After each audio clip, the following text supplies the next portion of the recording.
Am I audible? I'm sorry. Madam, am I audible? Yes, sir. Okay, thank you. So sorry. So like because of some technical glitches, I went out of this virtual platform.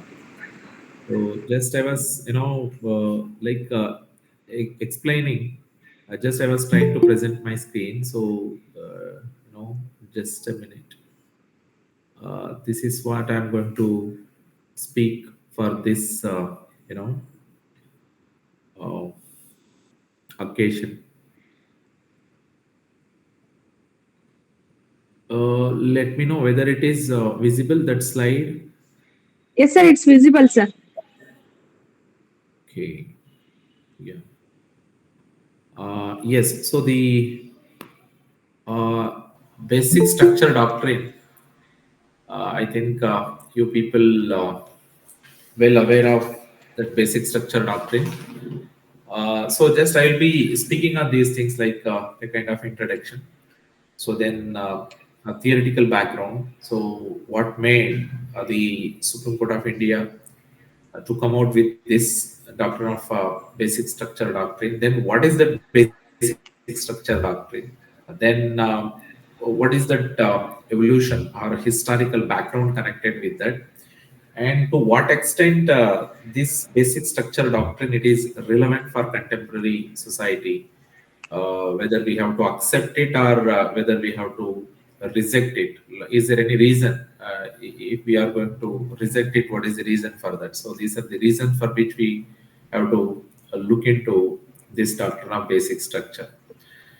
Anyway, that introduction constitution, like as all of you are aware, constitution. So that is the basic law, that is the grand norm. So whereas constitution is concerned, there are various functions of constitution. So I need not explain those things. But the thing is that constitution it is not necessarily a political document. You know, constitution there are many kind of functions to be performed by the constitution. It is not. See, our perception is that constitution it is a kind of political document. Means it is relating to legislature, executive, judiciary. No, it is not necessarily relating to politics. It is relating to society. It is relating to culture. It is relating to organizing. The relationship between individual and government. So that is the way that constitution will be playing vital role. So that is the reason we have fundamental rights, duties. We have fundamental duties. We have special provisions relating to scheduled caste, scheduled tribes. So that is the way that constitution that has been structured, right? But mere drafting constitution, whether it is enough, or is there any role to be played by the judiciary in realizing the goals of the constitution? So that would be the matter.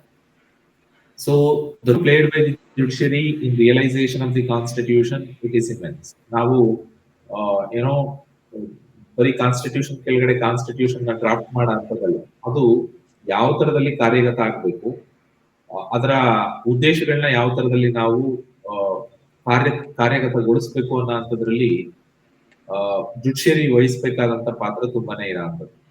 So ಆ ತರದಲ್ಲಿ judiciary ತನ್ನ ಪಾತ್ರವನ್ನು ವಹಿಸೋ ಅಂತ ಸಂದರ್ಭದಲ್ಲಿ ನೀವು jurisprudence ಅಲ್ಲಿ ಓದಿರ್ತೀರಾ ಕೆಲವು ಸಂದರ್ಭದಲ್ಲಿ ಆ ಏನೋ ಲೈಕ್ ನ್ಯಾಚುರಲ್ ಲಾ ಥಿಯರಿ, ಬೇರೆ ಬೇರೆ ಥಿಯರಿಗಳು. I don't want to speak on that, but ಒಂದು ರಿಯಲಿಸ್ಟಿಕ್ ಸ್ಕೂಲ್ ಆಫ್ ಲಾ ಅಂತ ಹೇಳಿ. So that realistic school of law that intent to emphasise judiciary like anything. ಅವ್ರೇನ್ ಹೇಳ್ತಾರಪ್ಪ ಅಂತಂದ್ರೆ, ಲಾ ಅಂತ ಹೇಳಿ ಹೇಳಿದ್ರೆ ನ್ಯಾಚುರಲ್ ಲಾದವ್ರಿಗೆ ನೇಚರ್ ಇಲ್ಲ, ಪಾಸಿಟಿವಿಸಮ್ ನಿಮ್ಮ ಆಸ್ಟಿನ್ಗೆ ಸ್ಟೇಟ್ ಇಲ್ಲ, ಅಥವಾ ಸೋಷಿಯಾಲಜಿಕಲ್ ಸ್ಕೂಲ್ ಆಫ್ ಲಾದವ್ರಿಗೆ ಸೊಸೈಟಿ ಇಲ್ಲ.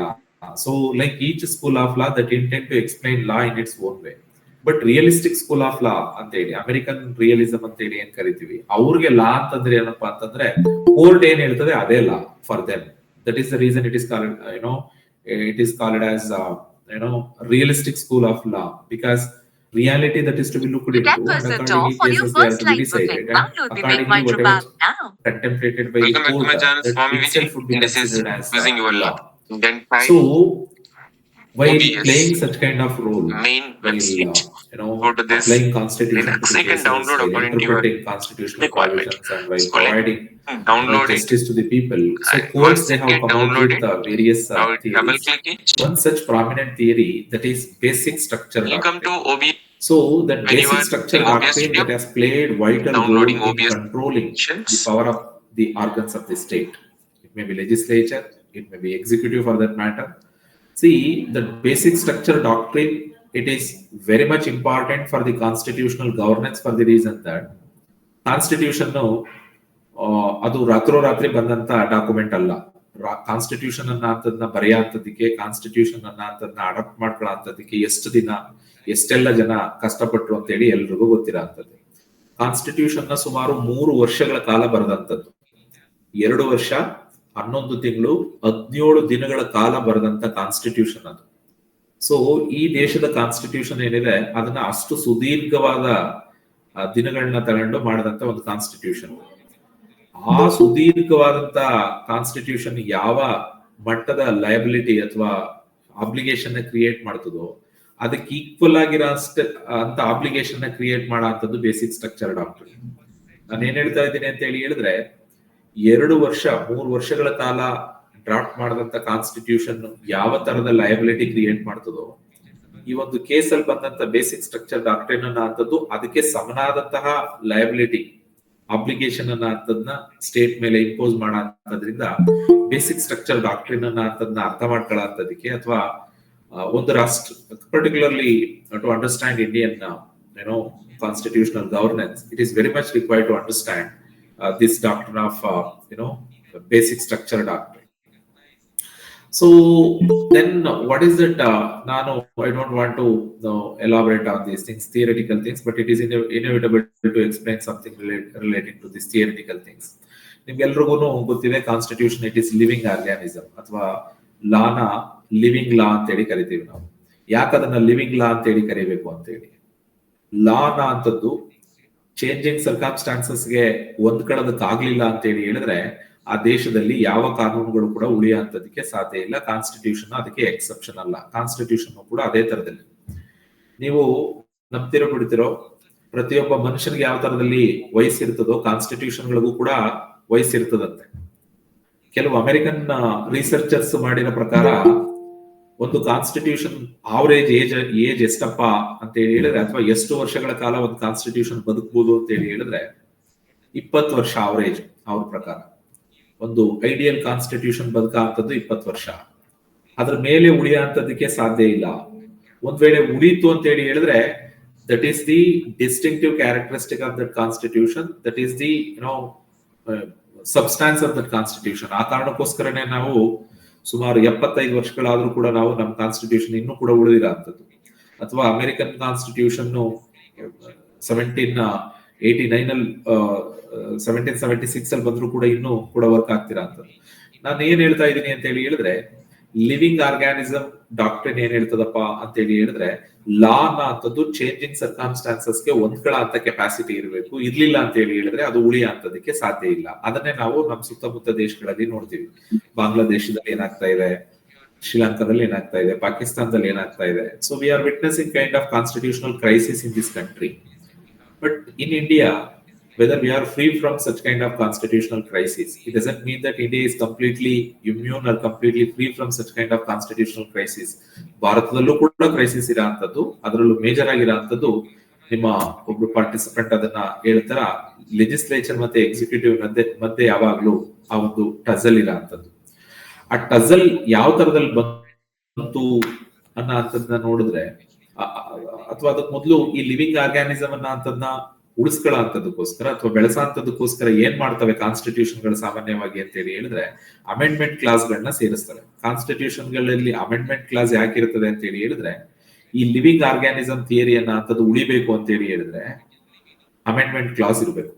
ಕಾನ್ಸ್ಟಿಟ್ಯೂಷನ್ ಅಲ್ಲಿ, ನಮ್ಮ ಕಾನ್ಸ್ಟಿಟ್ಯೂಷನ್ ಅಲ್ಲಿ ಅಮೆಂಡ್ಮೆಂಟ್ ಕ್ಲಾಸ್ ಇದೆಯಾ? ಯಾರಾದ್ರೂ ಹೇಳ್ತೀರಿ ಯಾವುದು ಅಮೆಂಡ್ಮೆಂಟ್ ಪ್ರಾವಿಷನ್ ಅಂತ? Anybody could guess? Again chat box.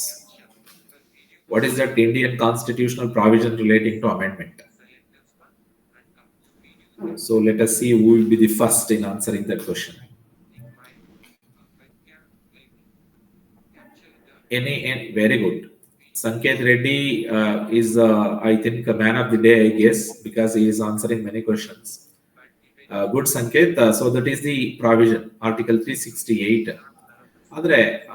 So in the backdrop of living organism theory, so constitutional provision 368 ನಮ್ದು ಒಂದೇ ಪ್ರಾವಿಷನ್ ಇರೋಂಥದ್ದು ಕಾನ್ಸ್ಟಿಟ್ಯೂಷನಲ್ ಅಮೆಂಡ್ಮೆಂಟ್ ಸಂಬಂಧಪಟ್ಟಂಗೆ. ಅದೇ ನೀವು ಬೇರೆ ದೇಶಗಳನ್ನ ನೋಡಿದ್ರೆ ಸುಮಾರು ಸಾಕಷ್ಟು ಪ್ರಾವಿಷನ್ಸ್ ಗಳನ್ನ ಹಾಕೊಂಡಿರ್ತಾರೆ, ಬಟ್ ನಮ್ಮಲ್ಲಿ ಒಂದೇ ಇರೋಂಥದ್ದು. ಆದ್ರೆ ಈ ಅಮೆಂಡ್ಮೆಂಟ್ ನ ಬಳಸಿ ಯಾವ ಲೆವೆಲ್ಗೆ ಕಾನ್ಸ್ಟಿಟ್ಯೂಷನ್ ನ ಅಮೆಂಡ್ ಮಾಡಬಹುದು ಅನ್ನೋಂಥದ್ದು ಪ್ರಶ್ನೆ. ಕಾನ್ಸ್ಟಿಟ್ಯೂಷನ್ ಅಂತ ಬಂದಾಗ ಯಾವಾಗ್ಲೂ ಎರಡು ಪವರ್ ಇರ್ತವೆ, ಒಂದು ಕಾನ್ಸ್ಟಿಟ್ಯೂಂಟ್ ಪವರ್, ಮತ್ತೊಂದು ಕಾನ್ಸ್ಟಿಟ್ಯೂಟೆಡ್ ಪವರ್ ಅಂತ ಹೇಳಿ. ಕಾನ್ಸ್ಟಿಟ್ಯೂಂಟ್ ಪವರ್ ಅಂತಂದ್ರೆ ಏನು? ಒಂದು ಮತ್ತೊಂದು ಪವರ್ ನ ಕಾನ್ಸ್ಟಿಟ್ಯೂಟ್ ಮಾಡೋ ಅಂತಂದ ನಾವು ಕಾನ್ಸ್ಟಿಟ್ಯೂಂಟ್ ಪವರ್ ಅಂತ ಹೇಳಿ ಕರಿತೀವಿ. ಕಾನ್ಸ್ಟಿಟ್ಯೂಷನ್ ಕಾನ್ಸ್ಟಿಟ್ಯೂಂಟ್ ಪವರ್, ಅದು ಕಾನ್ಸ್ಟಿಟ್ಯೂಷನ್ ಮಾಡಿದಂತ ಒಂದು ಪವರ್ ಏನಿತ್ತು ಕಾನ್ಸ್ಟಿಟ್ಯೂಂಟ್ ಅಸೆಂಬ್ಲಿಗೆ, ಅದು ಕಾನ್ಸ್ಟಿಟ್ಯೂಂಟ್ ಪವರ್. ಅದು ಈ ಪಾರ್ಲಿಮೆಂಟ್ಗೆ ಅಥವಾ ಜುಡಿಷಿಯರಿಗೆ ಕೊಟ್ಟಂತ ಪವರ್ ಏನಿದೆ ಅದು constituted power. Constituted power is constituted by constituent power. ಆ ಒಂದು ಕಾನ್ಸ್ಟಿಟ್ಯೂಟೆಡ್ ಪವರ್ ನ ಯೂಸ್ ಮಾಡಿ ಈ ಕಾನ್ಸ್ಟಿಟ್ಯೂಂಟ್ ಪವರ್ ನ ಚೇಂಜ್ ಮಾಡೋ ಅಂತ ಸಂದರ್ಭದಲ್ಲಿ ಯಾವ ಮಟ್ಟಕ್ಕೆ ಅದನ್ನ ಚೇಂಜ್ ಮಾಡಬಹುದು ಅನ್ನೋ ಪ್ರಶ್ನೆ ಬೇಸಿಕ್ ಅದಕ್ಕೆ ಸಂಬಂಧಪಟ್ಟಂತದ್ದೇ ಬೇಸಿಕ್ ಸ್ಟ್ರಕ್ಚರ್ ಡಾಕ್ಟ್ರಿನ್. ಸೊ ಸಾಕಷ್ಟು ನಾನು ಮೊದಲೇ ಹೇಳಿದ ತರ ನಾವು ಕಾನ್ಸ್ಟಿಟ್ಯೂಷನ್ ಅಡಾಪ್ಟ್ ಮಾಡ್ಕೊಂಡಂತ ಒಂದು 8 ತಿಂಗಳಲ್ಲೇನೆ ನಮ್ಮ ಕಾನ್ಸ್ಟಿಟ್ಯೂಷನ್ ನ ಅಮೆಂಡ್ಮೆಂಟ್ ಮಾಡ್ಬೇಕಾದಂತ ಅವಶ್ಯಕತೆ ಬಂತು ನಮ್ಮ ಲಿವಿಂಗ್ ಆರ್ಗ್ಯಾನಿಸಮ್ ಥಿಯರಿ ಪ್ರಕಾರ. ಯಾಕೆಂತಂದ್ರೆ ಸಾಕಷ್ಟು ಸಂದರ್ಭಗಳನ್ನ ನಾವು ಡೀಲ್ ಮಾಡ್ಬೇಕು ಅಂತ ಹೇಳಿ ಹೇಳಿದ್ರೆ, ಈಗ ಎ.ಕೆ. ಗೋಪಾಲನ್ ಕೇಸ್ ಹೇಳಿದ್ರು, ಲಿಬರ್ಟಿ ಅನ್ನೋ ಅಂತ ಕಾನ್ಸೆಪ್ಟ್ ಬಂತು, ಪಬ್ಲಿಕ್ ಆರ್ಡರ್ ಅನ್ನೋಂಥದ್ದು ಲಿಮಿಟೇಷನ್ ಇಲ್ಲದೆ ಇರೋಂಥದ್ರಿಂದ ಆ ಕೇಸ್ನ ನಾವು that was a kind of limitation for the court to limit the freedom of speech and expression ಅಥವಾ ಲಿಬರ್ಟಿ ಅನ್ನೋ ಅಂಥದ್ದು. ಸೊ ಆ ತರದಲ್ಲಿ ನಾವು ಬೇರೆ ಬೇರೆ ಪ್ರಾವಿಷನ್ಸ್ ನ ಸೇರಿಸಿದ್ವಿ. ಆದ್ರೆ ಆ ಕಾನ್ಸ್ಟಿಟ್ಯೂಷನ್ ನ ಅಮೆಂಡ್ ಮಾಡೋ ಅಂತ ಸಂದರ್ಭದಲ್ಲಿ ಯಾವ ಮಟ್ಟಕ್ಕೆ ಕಾನ್ಸ್ಟಿಟ್ಯೂಷನ್ ನ ಅಮೆಂಡ್ ಮಾಡಬಹುದು ಅನ್ನೋ ಅಂಥದ್ದು.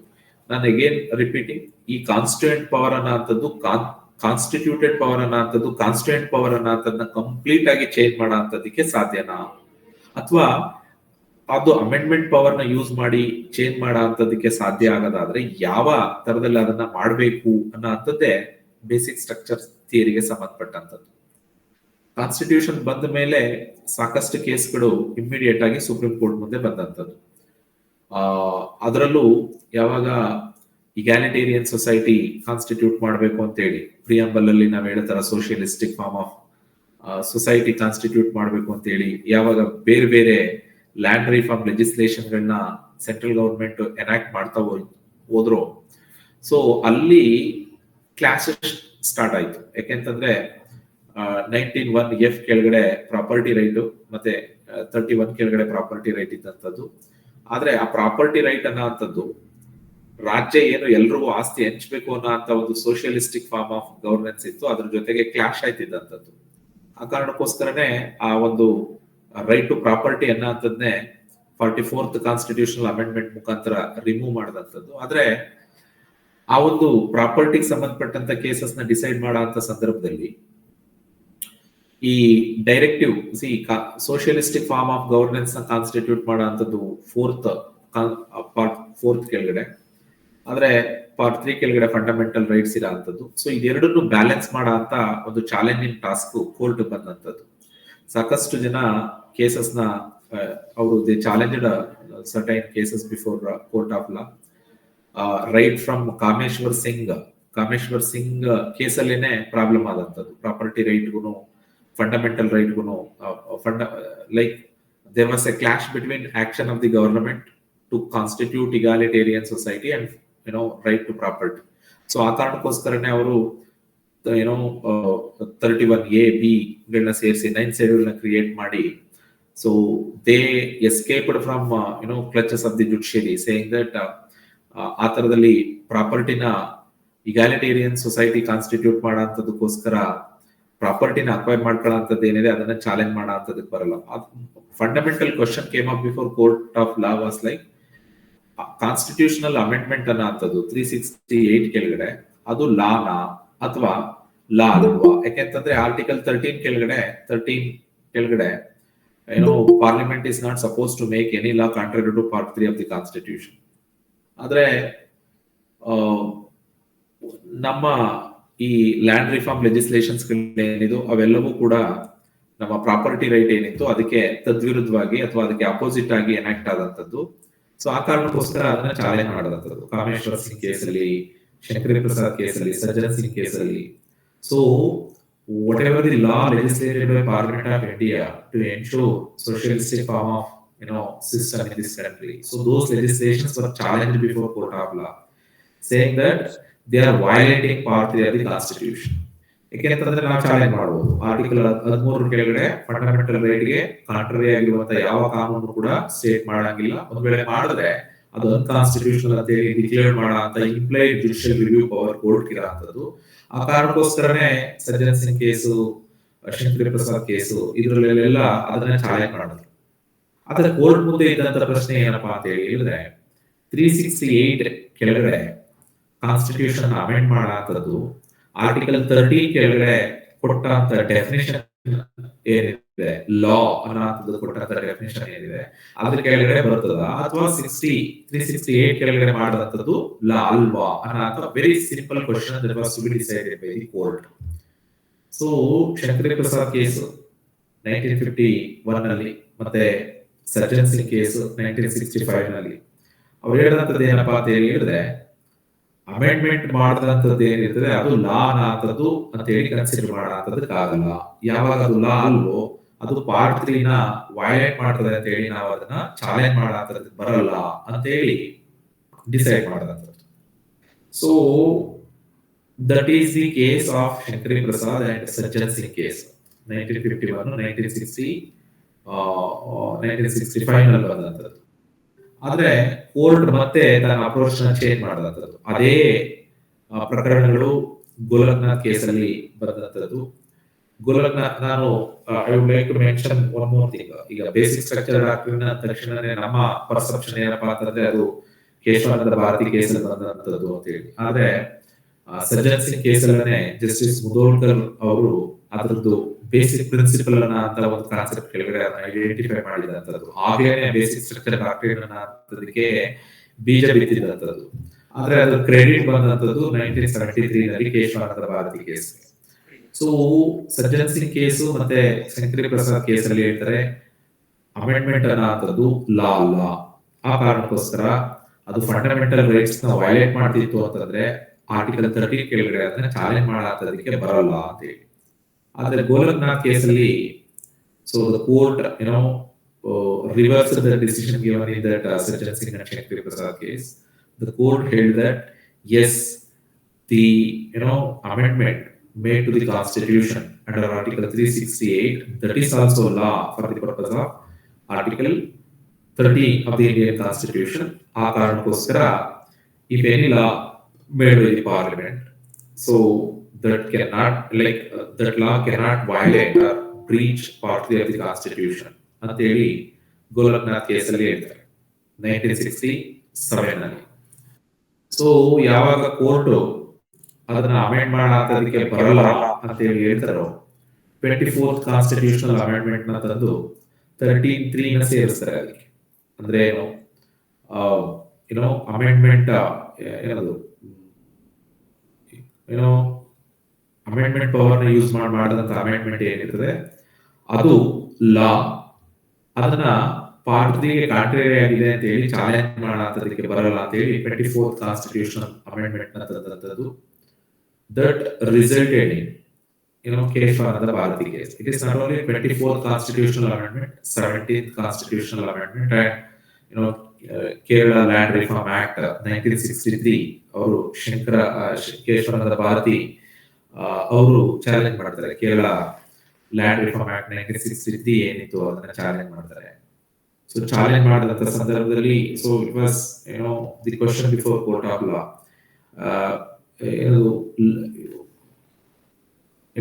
ಅಮೆಂಡ್ಮೆಂಟ್ ಕೆಳಗಡೆ ಮಾಡಿದಂಥದ್ದು ಆರ್ಟಿಕಲ್ 368 ಕೆಳಗಡೆ ಮಾಡಿದಂತ ಲಾ ಏನಿರ್ತದೆ ಅದನ್ನ ನಾವು ಲಾ ಅಂತ ಹೇಳಿ ಕನ್ಸಿಡರ್ ಮಾಡೋದಕ್ಕೆ ಸಾಧ್ಯನಾ ಅಂತ ಹೇಳಿ.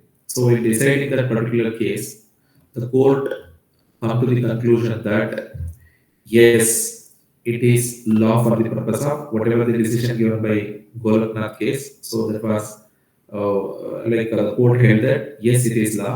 Much importantly, you can't amend constitution in such a way, taking away, amending constitution in such a way that excluding, the constitutional amendments from the purview of Article 13. So that was also declared as unconstitutional by the court. And ultimately, they contemplated basic structure doctrine. So, what is the basic structure doctrine? By using your constitutional amendment power under Article 368, ನೀವೇನೋ ಬೇಕು ಕೆಲವು ಸಣ್ಣ ಪುಟ್ಟದ್ದು changing according to changing circumstances to balance constitution with the changing circumstances, you could make certain changes. ಆದರೆ ಕೆಲವು basic features ಏನಿದೆ ಅದನ್ನ ನೀವು amend ಮಾಡೋದಕ್ಕೆ ಬರಲ್ಲ ಅಂತೇಳಿ ಕೇಶವಾನಂದ ಭಾರತಿ ಕೇಸಲ್ಲಿ 7 ಜನ ಬೇಸಿಕ್ ಸ್ಟ್ರಕ್ಚರ್ ಡಾಕ್ಟ್ರಿನ ಸಪೋರ್ಟ್ ಮಾಡೋಂಥದ್ದು, 6 ಜನ ಬೇಸಿಕ್ ಸ್ಟ್ರಕ್ಚರ್ ಡಾಕ್ಟ್ರಿನ ಅಪೋಸ್ ಮಾಡೋಂಥದ್ದು.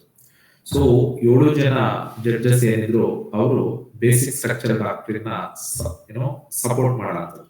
ಹಾಗಿದ್ರೆ ಅವರ ಪ್ರಕಾರ ಯಾವ್ಯಾವುದು ಬೇಸಿಕ್ ಸ್ಟ್ರಕ್ಚರ್ ಅಂತ ಹೇಳಿದ್ರೆ ಅದರ very simple meaning of the basic structure is that there are certain essential features of the constitution cannot be amended, cannot be abrogated, polluted, diluted, manipulated by the parliament by using amendment power. ಸಣ್ಣ ಪುಟ್ಟದ್ದು ನೀವು ಬದಲಾವಣೆ ಮಾಡಬಹುದು. ಸಾಕಷ್ಟು ಈಗ 106 constitutional amendment ಮಾಡಿದೀವಿ ನಾವು. ಆದ್ರೆ ಇಂತಹ ಯಾವ ಕಾನ್ಸ್ಟಿಟ್ಯೂಷನಲ್ ಅಮೆಂಡ್ಮೆಂಟ್ ಕೂಡ ಕೆಲವು ಬೇಸಿಕ್ ಫ್ಯೂಚರ್ಸ್ ಇದೆ ಕಾನ್ಸ್ಟಿಟ್ಯೂಷನ್, ಅದನ್ನ ಡೈಲ್ಯೂಟ್ ಮಾಡೋ ತರದಲ್ಲಿ ನೀವು ಮಾಡೋದಕ್ಕೆ ಬರಲ್ಲ ಅಂತೇಳಿ ಕೇಶವಾನಂದ ಭಾರತಿ ಕೇಸಲ್ಲಿ ಹೇಳಿದಂಥದ್ದು. ಅದು ಯಾಕೆ ಅಷ್ಟೊಂದು ಇಂಪಾರ್ಟೆಂಟ್ ಅಂತ ಹೇಳಿದ್ರೆ, ನಾನು ಮೊದಲೇ ಹೇಳಿದ ಕಾನ್ಸ್ಟಿಟ್ಯೂಷನ್ ಕೆಳಗಡೆ ಲಾ ಮಾಡಂತ ಪವರ್, ಪಾರ್ಲಿಮೆಂಟ್ ಪವರ್ ಏನಿದೆ ಲಾ ಮಾಡಂತದಕ್ಕೆ ಅದ್ರ ಮೇಲೆ ಈಗ ಲಿಮಿಟೇಷನ್ಸ್ ಏನಪ್ಪಾ ಅಂತಂದ್ರೆ ಒಂದು ಪಾರ್ಟ್ 3 ಮತ್ತು 7th ಶೆಡ್ಯೂಲ್ ಅದೆಲ್ಲ ಸ್ಪೆಸಿಫಿಕ್ ಆಗಿ ಎನ್ವರೇಟ್ ಆಗಿರತ್ತದ. ಪಾರ್ಟ್ 3 ಗೆ ವಿರುದ್ಧವಾಗಿ ನೀವು ಕಾನೂನು ಮಾಡೋದಕ್ಕಾಗಲ್ಲ. 7th schedule, what is the 7th schedule? Anybody could say something about 7th schedule? ಏನಿರ್ತದೆ 7th schedule? ಯಾರಾದ್ರೂ ಆನ್ಸರ್ ಮಾಡ್ತೀರಿ? Sanket again, I guess he will be answering, or anybody else? 7th schedule is relating to what? 7th schedule? It is between the state and the Good, Rekha. Very good. Yeah, that is the distribution of the power between center and state. 7th schedule is relating to union list, state list, concurrent list. So, ಲಾ ಮಾಡೋದು ಯಾವಾಗಲೂ ಈ list ಗೆ ಅನುಗುಣವಾಗಿ ಇರಬೇಕು. Fundamental rights ಗೆ ಕಾನೂನು ಮಾಡೋದಿಲ್ಲ.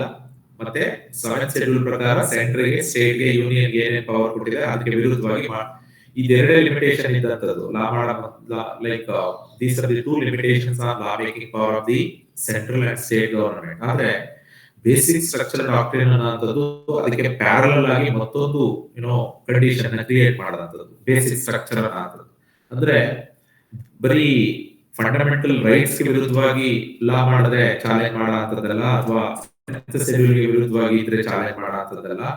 Basic structure doctor ಗೆ ವಿರುದ್ಧವಾಗಿದ್ರು ಕೂಡ ಅದನ್ನ ನಾವು ಅನ್ಕಾನ್ಸ್ಟಿಟ್ಯೂಷನಲ್ ಅಂತ ಹೇಳಿ ಹೇಳ್ತೀವಿ ಅನ್ನೋ ಒಂದು ಸಂದೇಶವನ್ನ ಕೇಶವಾನಂದ ಭಾರತಿ ಕೇಸ್ ಕೊಟ್ಟಂತದ್ದು. ಆ ಕಾರಣಕ್ಕೋಸ್ಕರನೇ ಅದೊಂದು ತುಂಬಾ ಲ್ಯಾಂಡ್ ಮಾರ್ಕ್ ಜಡ್ಜ್ಮೆಂಟ್ ಆಗಂತದ್ದು. ಯಾಕೆಂತಂದ್ರೆ ಕಾನ್ಸ್ಟಿಟ್ಯೂಷನ್ ಕೆಳಗಡೆ ಕ್ರಿಯೇಟ್ ಆದಂತ 2 ಗ್ರೌಂಡ್ಸ್ ಏನಿತ್ತು ಲಾಗಳ ವ್ಯಾಲಿಡಿಟಿ ಟೆಸ್ಟ್ ಮಾಡೋದಕ್ಕೆ, ಅದಕ್ಕೆ ಈಕ್ವಲ್ ಆದಂತ ಒಂದು ಗ್ರೌಂಡ್ ನ ಈ ಕೇಸಲ್ಲಿ ಅದು ಕ್ರಿಯೇಟ್ ಮಾಡೋದಂಥದ್ದು. ಆ ಕಾರಣಕ್ಕೋಸ್ಕರನೇ ಅದನ್ನ ನಾವು ಲ್ಯಾಂಡ್ ಮಾರ್ಕ್ ಜಡ್ಜ್ಮೆಂಟ್ ಅಂತ ಹೇಳಿ ಕರೆಯುವಂಥದ್ದು. ಅಥವಾ ಅದು ಇರ್ಲಿಲ್ಲ ಅಂತ ಹೇಳಿ ಹೇಳಿದ್ರೆ ಏನೇನ್ ಕಾನ್ಸಿಕ್ವೆನ್ಸಸ್ ಆಗ್ತಿತ್ತು ಅನ್ನೋದನ್ನ ಸಾಕಷ್ಟು ಆತರಗಳು ಅದನ್ನ ಎಂಫಸೈಸ್ ಮಾಡಿರೋಂಥದಕ್ಕೇನೆ ಅದಕ್ಕೆ ಅಷ್ಟೊಂದು ಇಂಪಾರ್ಟೆನ್ಸ್ ಇರೋಂಥದ್ದು. ಹಾಗಿದ್ರೆ ಯಾವ ಯಾವ ಅಂಶಗಳನ್ನ ನಾವು ಬೇಸಿಕ್ ಸ್ಟ್ರಕ್ಚರ್ ಅಂತ ಹೇಳಿ ಕರಿತೀವಿ ಕಾನ್ಸ್ಟಿಟ್ಯೂಷನ್ ಕೆಳಗಡೆ? ಈ ಒಂದು ಕೇಶವಾನಂದ ಭಾರತಿ ಕೇಸಲ್ಲಿ ಹೇಳಿದ ಪ್ರಕಾರ ಏನೇನು ಬೇಸಿಕ್ ಸ್ಟ್ರಕ್ಚರ್ ಆಗಂತದ್ದು ಅನ್ನೋದಕ್ಕೆ ಬಂದ್ರೆ ಇಷ್ಟು ಅಂಶಗಳನ್ನ 7 ಜನ ಒಬ್ಬೊಬ್ರು ಅನ್ನೋ ತರದಲ್ಲಿ ಹೇಳಂತದ್ದು. ಖನ್ನಾ ಅವ್ರನ್ನ ಬಿಟ್ಟು ಗ್ರೋವರ್, ಶೀಲತ್, ಹೆಗ್ಡೆ ಅವರೆಲ್ಲರೂ ಕೂಡ ಒಂದೊಂದು ಅಂಶಗಳನ್ನ ಹೇಳ್ತಾ ಹೋಗಂತದ್ದು, ಅವ್ರದೇ ಆದಂತ ಲಿಸ್ಟ್ ನ ಮಾಡ್ತಾ ಹೋಗಂತದ್ದು. ನಮ್ಗೆ ಏನ್ ಗೊತ್ತಾಗ್ತದೆ ಒಂದು ಕೇಶವಾನಂದ ಭಾರತಿ ಕೇಸಲ್ಲಿ ಯಾವ್ಯಾವ ಬೇಸಿಕ್ ಸ್ಟ್ರಕ್ಚರ್ ಅಥವಾ ಯಾವ್ಯಾವ್ದನ್ನ ಇವರು ಅಮೆಂಡ್ಮೆಂಟ್ ಪವರ್ ನ ಯೂಸ್ ಮಾಡಿ ಚೇಂಜ್ ಮಾಡೋ ಬರಲ್ಲ ಅನ್ನೋದು ಆ ಒಂದು ಜಡ್ಮೆಂಟ್ ನೋಡ್ತಾ ಹೋದ್ರೆ ನಮಗೆ ಸಿಗಂತದ್ದು supremacy of the constitution, sovereignty of the nation, democratic and republic form of governance, secularism, federalism, separation of power, rights of the individual, particularly the unity and integrity of the nation. So, EGA, there are more than 20 component of the basic structure doctrine. ಆದರೆ ಪ್ರಾರಂಭದಲ್ಲಿ ಬಂದಂತದ್ದು ಇಷ್ಟು ಈ ಅಂಶಗಳನ್ನ ಅವರು basic structure ಅಂತ ಹೇಳಿ ಕರೆದಂತದ್ದು. ಆದ್ರೆ ಬರ್ತಾ ಬರ್ತಾ ಅದರದ್ದು ಲಿಸ್ಟು ಕೇಸಸ್ ಯಾವಾಗಲೂ ಬರ್ತಾ ಬೇರೆ ಬೇರೆ ಅಂಶಗಳನ್ನ, ಈಗ free and fair election basic structure ಅಂತ ಹೇಳಿ ಕರೆದಂತದ್ದು, ಇಂಡಿಪೆಂಡೆಂಟ್ ಜುಡಿಷಿಯರಿ ಬೇಸಿಕ್ ಸ್ಟ್ರಕ್ಚರ್ ಅಂತ ಹೇಳಿ ಕರೆದಂತದ್ದು, judicial review power basic structure ಅಂತ ಹೇಳಿ ಕರೆದಂತದ್ದು. So that is the way that list that has been structured by the judiciary. But ಈ ಕೇಸಲ್ಲಿ ಈ ಅಂಶಗಳನ್ನ ನಾವು ಬೇಸಿಕ್ ಸ್ಟ್ರಕ್ಚರ್ ಅಂತ ಹೇಳಿ ಕರೆದಂತದ್ದು. So that is called basic structure. ಅಂದ್ರೆ ಪಾರ್ಲಿಮೆಂಟ್ ಅಮೆಂಡ್ ಮಾಡಂತ ಪವರ್ ನ ಬಳಸಿ 360A ಕೆಳಗಡೆ ಅಮೆಂಡ್ಮೆಂಟ್ ಪವರ್ ನ ಬಳಸಿ ಈ ಅಂಶಗಳಿಗೆ ವ್ಯತಿರಿಕ್ತವಾಗಿ ಕಾನ್ಸ್ಟಿಟ್ಯೂಷನ್ ಅಮೆಂಡ್ ಮಾಡಾಕದಕ್ಕೆ ಬರಲ್ಲ. ಸುಪ್ರೀಮಸಿ ಆಫ್ ದಿ ಕಾನ್ಸ್ಟಿಟ್ಯೂಷನ್. ಏನ್ ಸುಪ್ರೀಮಸಿ ಆಫ್ ದಿ ಕಾನ್ಸ್ಟಿಟ್ಯೂಷನ್ ಅಂತಂದ್ರೆ, ಕಾನ್ಸ್ಟಿಟ್ಯೂಷನ್ ಸುಪ್ರೀಂ ಈ ದೇಶದಲ್ಲಿ. ಅದು ಲೆಜಿಸ್ಲೇಚರ್ ಅಲ್ಲ, ಎಕ್ಸಿಕ್ಯೂಟಿವ್ ಅಲ್ಲ, ಜುಡಿಷಿಯರಿ ಅಲ್ಲ, constitution that is supreme. So ಆ ಕಾನ್ಸ್ಟಿಟ್ಯೂಷನ್ ಗೆ ಅನುಗುಣವಾಗಿ ಎಲ್ಲ ಆರ್ಗನ್ಸ್ ಇರಬೇಕು. ಆದ್ರೆ ನಾವೇ ಸುಪೀರಿಯರ್ ಅನ್ನೋಂಥದ್ದು ಏನಾದ್ರು ಮಾಡೋದಕ್ಕೆ ಹೋದ್ರೆ, ಈಗ ಯಾವ ತರ ಮಾಡೋದಕ್ಕೆ ಹೊರಟಿದ್ರು ಅನ್ನೋಂಥದ್ದು ಮುಂದೆ ಹೇಳ್ಬೇಕು. ಬಟ್ ಇಲ್ಲೇ okay, while discussing certain case laws, I will be explaining that. So that is the way, the basic structure doctrine. So that was pioneered by Indian judiciary in this case, one of the Bharati case. But subsequently, so that has been, developed by the judiciary like anything. So to understand basic structure doctrine in its complete sense, we have to understand, the various, cases relating to, ನಾನು ಮೊದಲೇ ಹೇಳಿದ್ರ ಈ Shankari Prasad case, Sajjan Singh case, Golaknath case, ಅದರ ಮುನ್ಸೂಚನೆ ಕೊಟ್ಟಂತದ್ದು Keshavananda Bharati case basic structure doctrine ಬರತದಕ್ಕೆ. ಆದ್ರೆ ತದನಂತರದಲ್ಲಿ ಬಂದಂತವುಗಳೇನಿವೆ ಅವುಗಳು ಅದನ್ನ ಇನ್ನೂ like the glamour or stature of that basic structure doctrine that was elevated by the court like anything. ಏನೇನಾಯ್ತು ಅದಾದ್ಮೇಲೆ, ನಾನು ಮೊದಲೇ ಹೇಳ್ತಾರ ಇಂದಿರಾ ನೆಹರು ಗಾಂಧಿ ವರ್ಸಸ್ ರಾಜನಾರಾಯಣ್ ಕೇಸ್ ಬಂತು. ಕೇಶವಾನಂದ ಭಾರತಿ ಕೇಸಲ್ಲಿ ಆತರ ಬೇಸಿಕ್ ಸ್ಟ್ರಕ್ಚರ್ ಡಾಕ್ಟ್ರಿನ್ ಯಾವ ಲೆವೆಲ್ಗೆ ಇಂದಿರಾ ಗಾಂಧಿಗೆ ಅದು ಕೋಪ ಬರ್ತದೆ ಅಂತ ಹೇಳಿ ಹೇಳಿದ್ರೆ, ಕೇಶವಾನಂದ ಭಾರತಿ ಕೇಸಲ್ಲಿ ಕೊಟ್ಟಂತ ಡಿಸಿಷನ್. ಯಾಕೆಂತಂದ್ರೆ ಇಂದಿರಾ ಗಾಂಧಿ ಅವರೇ ಅಮೆಂಡ್ಮೆಂಟ್ ಮಾಡ್ತಿದ್ದಂಥದ್ದು. ಆದ್ರೆ ಅವ್ರು ಮಾಡಿದಂತ ಅಮೆಂಡ್ಮೆಂಟ್ ನೀವು ಮಾತ್ರ ನಿಮ್ಗೆ ಬೇಕಾಬಿಟ್ಟು ಕಾನ್ಸ್ಟಿಟ್ಯೂಷನ್ ಅಮೆಂಡ್ಮೆಂಟ್ ಮಾಡಕ್ ಬರಲ್ಲ.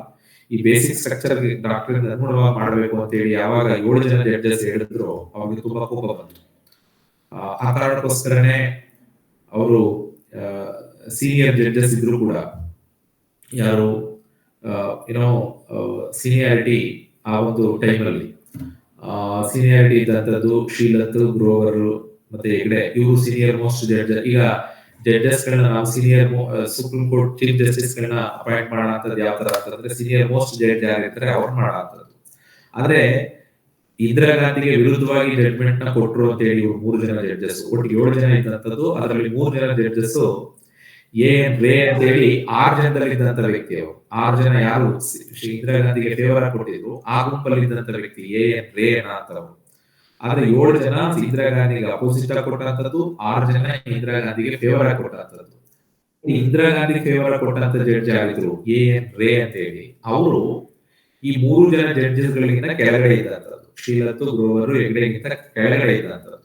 ಆದ್ರೆ ಇಂದಿರಾ ಗಾಂಧಿ ಕೋಪ ಯಾವ ಲೆವೆಲ್ ಆಯ್ತಪ್ಪ ಕೇಸಲ್ಲಿ ಅಂತ ಹೇಳಿ ಹೇಳಿದ್ರೆ, ನನಗೆ ವಿರುದ್ಧವಾಗಿ ಜಡ್ಜ್ಮೆಂಟ್ ಕೊಟ್ಟರು ಅಂತ ಹೇಳಿ ಇವ್ರು 3 ಜನ ಜಡ್ಜಸ್ ನ ಪಕ್ಕಕ್ಕಿಟ್ಟು ಜೂನಿಯರ್ ಮೋಸ್ಟ್ ಜಡ್ಜ್ ಯಾರಿದ್ರು ಅಂದ್ರೆ ಅವ್ರನ್ನ ಚೀಫ್ ಜಸ್ಟಿಸ್ ಆಗಿ ಅಪಾಯಿಂಟ್ ಮಾಡದಂತದ್ದು.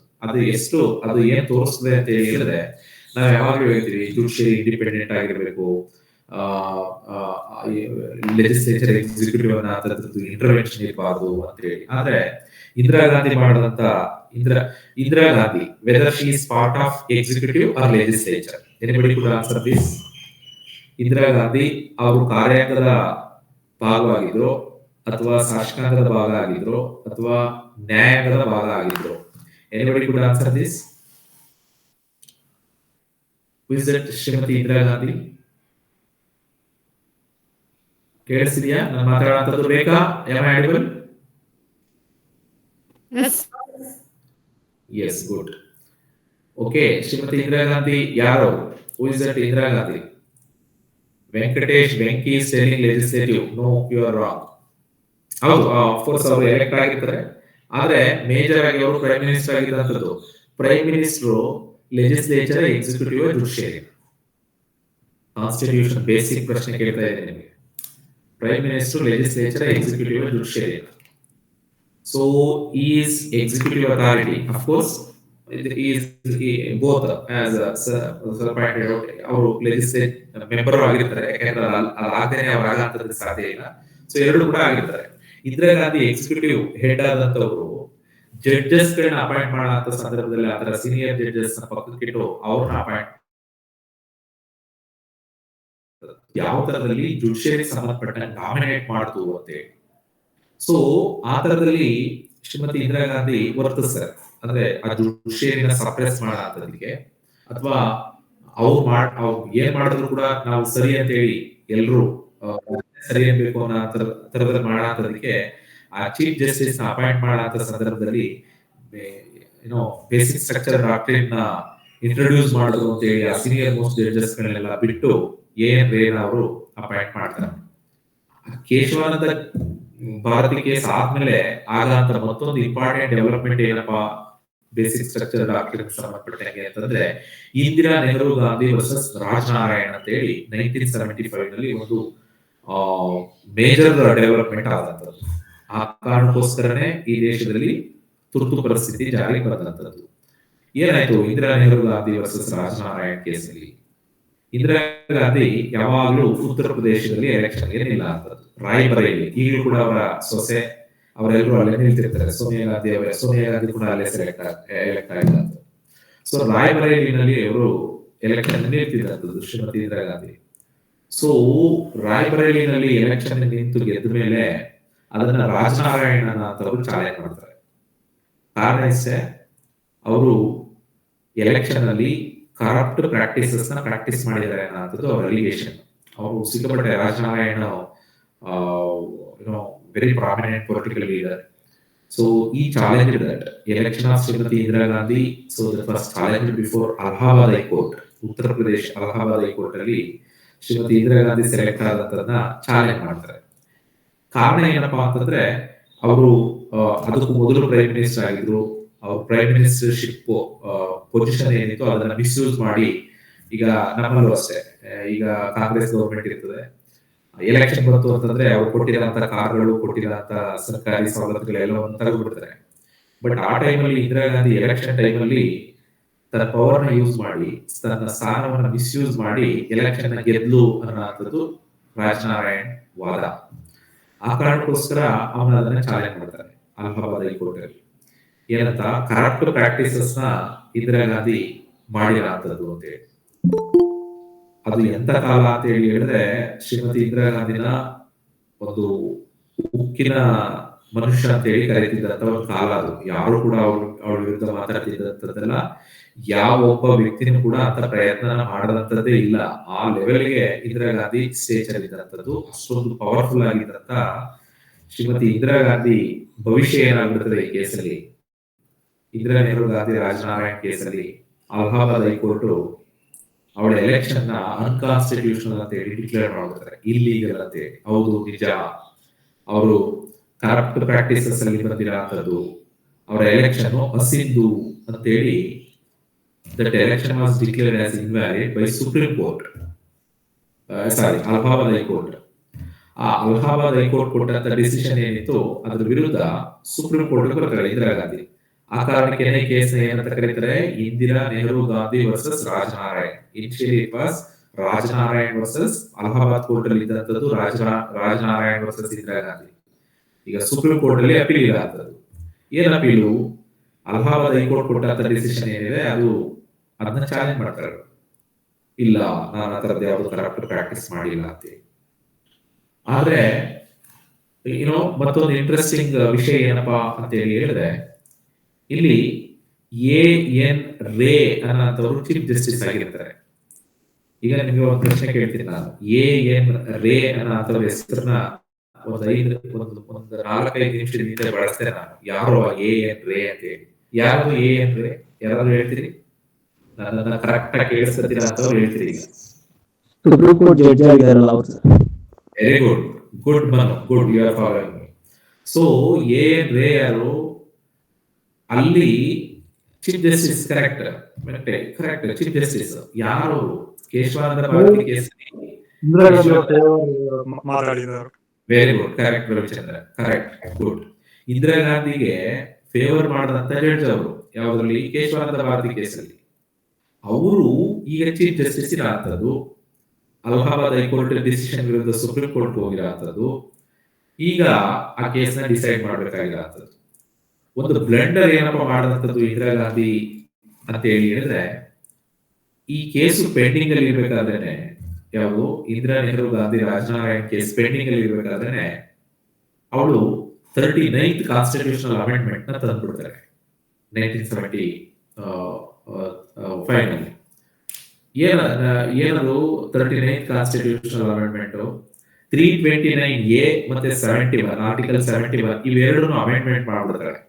ಯಾಕೆಂತಂದ್ರೆ ಅವಳೆ ಪವರ್ ಅಲ್ಲಿ ಇದ್ದಂಥದ್ದು, ಸ್ಟೇ ಇತ್ತು ಕೋರ್ಟ್ ಅಲ್ಲಿ, ಅಪೀಲ್ ಪೆಂಡಿಂಗ್ ಇದೆ. So she amended constitution. ಯಾಕೆಂತಂದ್ರೆ ಇಂದಿರಾ ಗಾಂಧಿಗೆ ಮೆಜಾರಿಟಿ ಇದ್ದಂಥದ್ದು. ಆ ಮೆಜಾರಿಟಿನ ಮಿಸ್ಯೂಸ್ ಮಾಡಿ ಕಾನ್ಸ್ಟಿಟ್ಯೂಷನ್ ನ ಅಮೆಂಡ್ ಮಾಡ್ಬಿಡ್ತಾರೆ. 39th ಕಾನ್ಸ್ಟಿಟ್ಯೂಷನಲ್ ಅಮೆಂಡ್ಮೆಂಟ್ ನ ಮಾಡ್ತಾರೆ. ಏನಂತ? 71 ಕೆಳಗಡೆ ಪ್ರೆಸಿಡೆಂಟ್, ವೈಸ್ ಪ್ರೆಸಿಡೆಂಟ್ ಎಲೆಕ್ಷನ್ ನ ಯಾರು ಕೂಡ ಕ್ವಶನ್ ಮಾಡಂಗಿಲ್ಲ ಕೋರ್ಟ್ ಅಲ್ಲಿ. ಅದು 71 ಅಮೆಂಡ್ಮೆಂಟ್.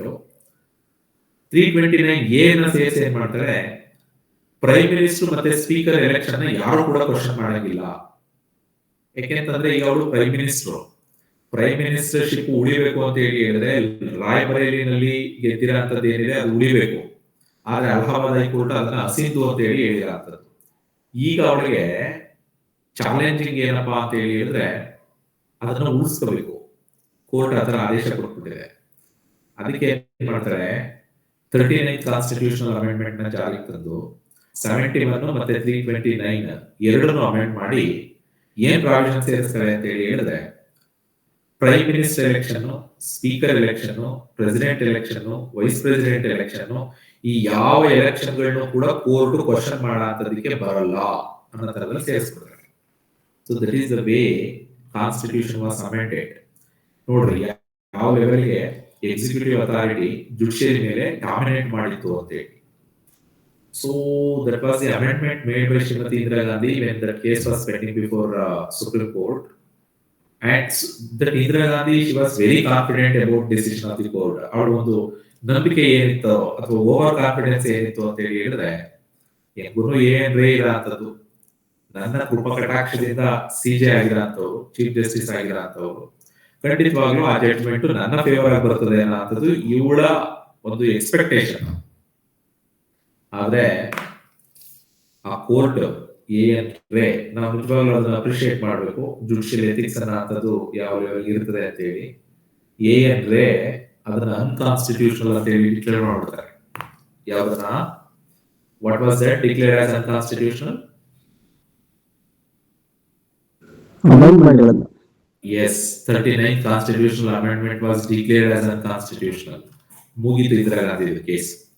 ಯಾವಾಗ ಅದು ಯಾವ ಲೆವೆಲ್ ಮಾಡಿದವಳು? ನಾವು ಕಾನ್ಸ್ಟಿಟ್ಯೂಷನಲ್ ಅಮೆಂಡ್ಮೆಂಟ್ ಗಳನ್ನೆಲ್ಲ ಜಾರಿಗೆ ತರಬೇಕಾದ್ರೆ ಅಥವಾ ಯಾವುದೇ ಲಾ ಬಂದ್ರು ಕೂಡ ನಿಮ್ಗೆ ಎಲ್ಲರೂ ಜನರಲ್ ಆಗಿ ಗೊತ್ತಿರ್ತೀವಿ.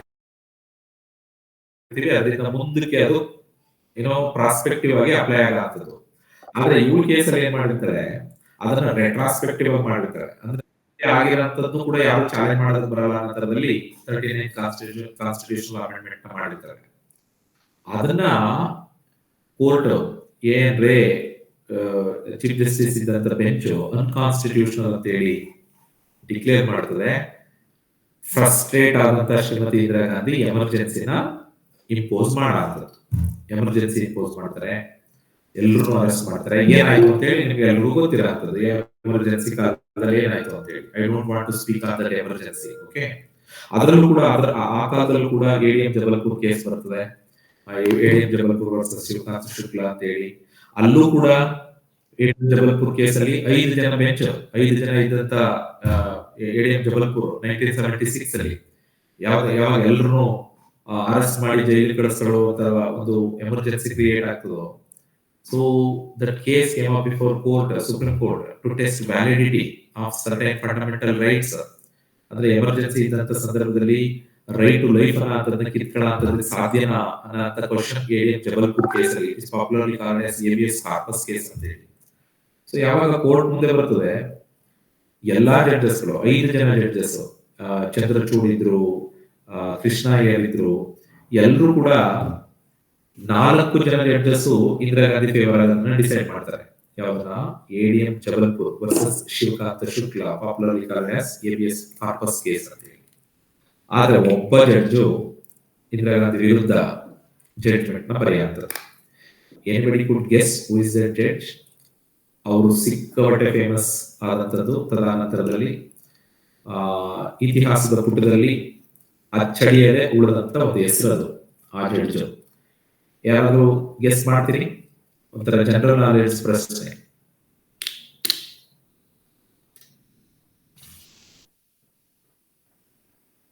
Who is the judge? Anybody could guess? It is Justice Kanha.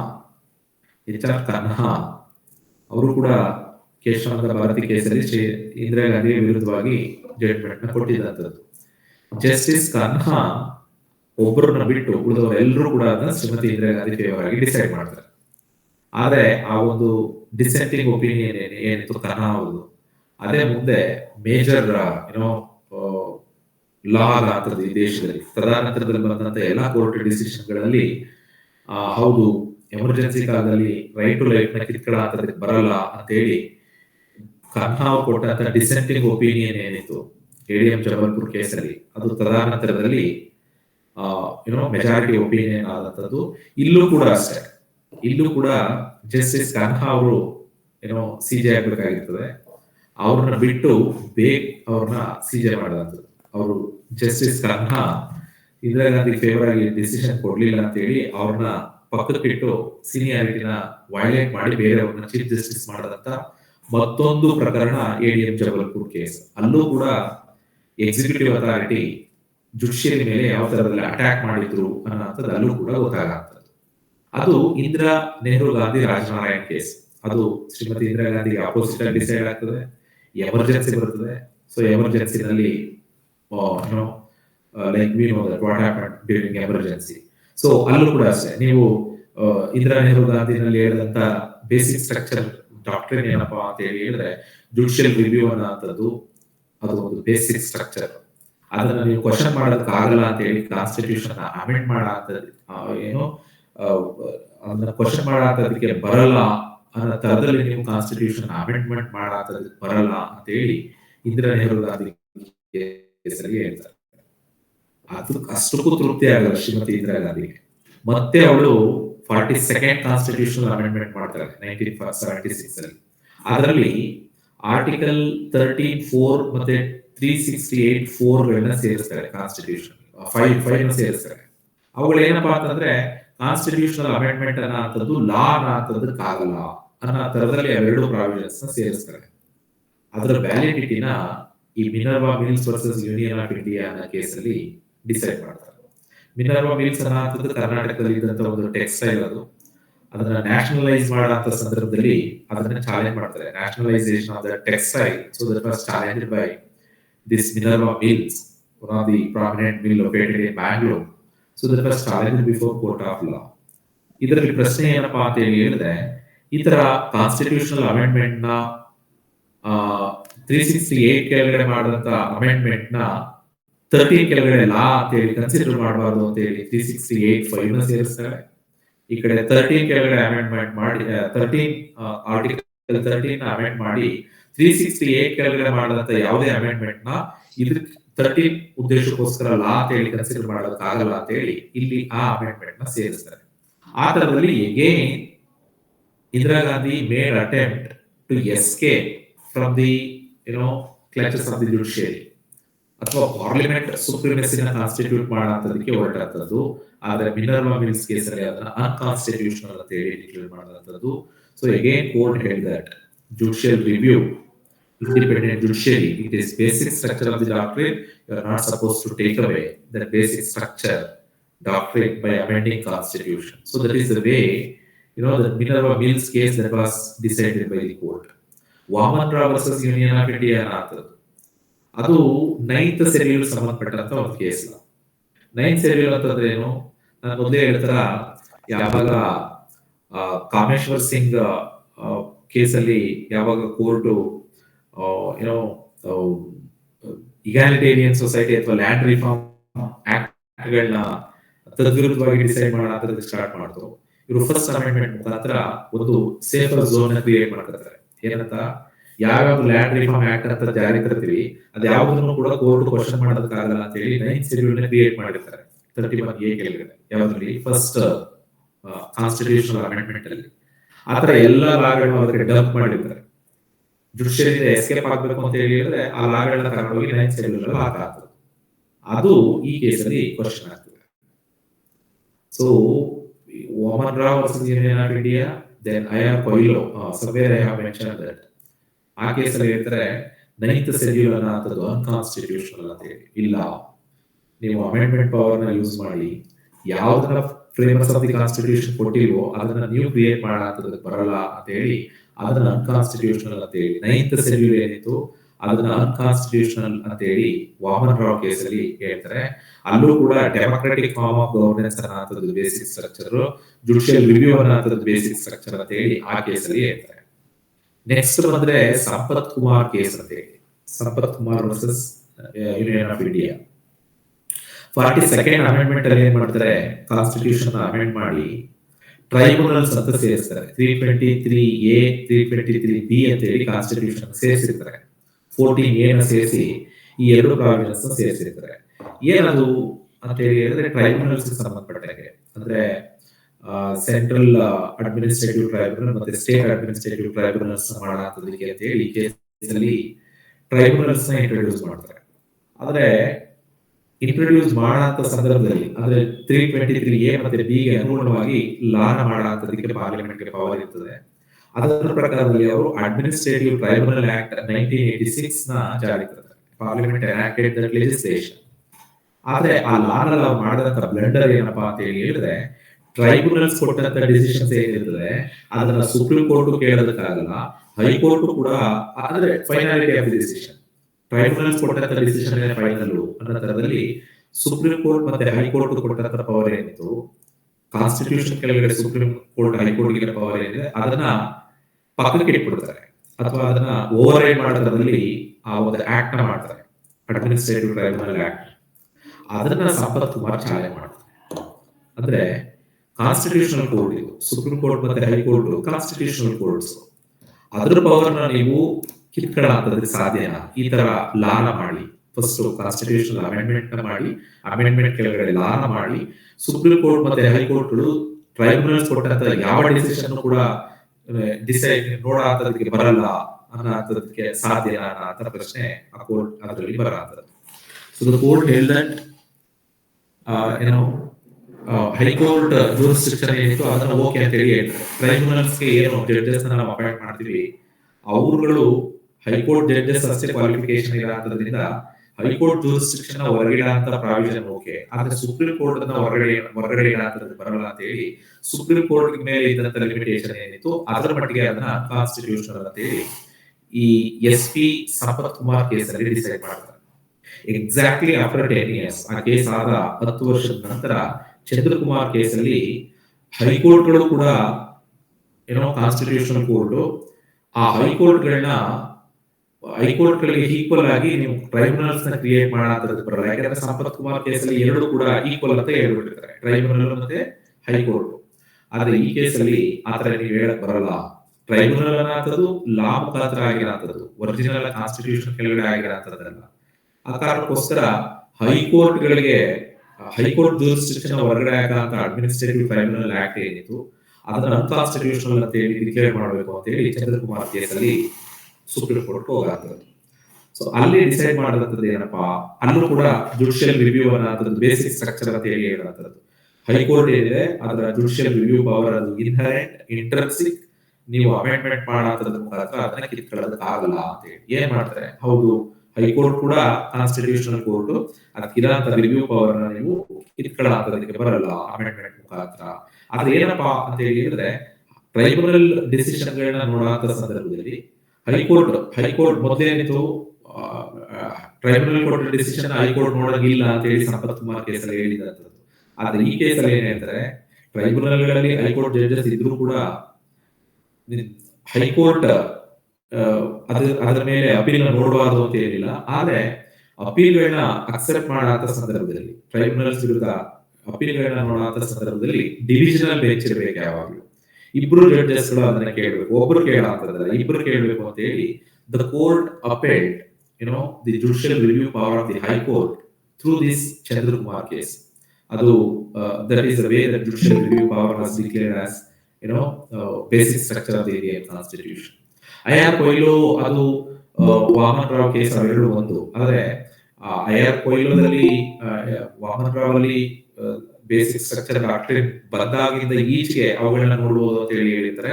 ಆದ್ರೆ ಐಆರ್ ಕೊಯ್ಲು ಕೇಸಲ್ಲಿ ಈಚೆ ಬಂದಂತವಲ್ಲ, ಹಿಂದಿದ್ದವನು ಕೂಡ ನೋಡಬಹುದು ಅಂತ ಹೇಳಿ IR Coelho case and Waman Rao case both are related to 9th schedule. Other than the next case, that is Supreme Court's on Advocate Association versus Union of India. It is relating to collegium system. The case is popularly called as collegium judgment. Collegium ಅಂತಂದ್ರೆ ಏನು, ಯಾರಾದ್ರೂ ಹೇಳ್ತೀರಿ? What do you mean by collegium? Anybody could answer? Collegium. ಕೇಳಿದಿರಿ word?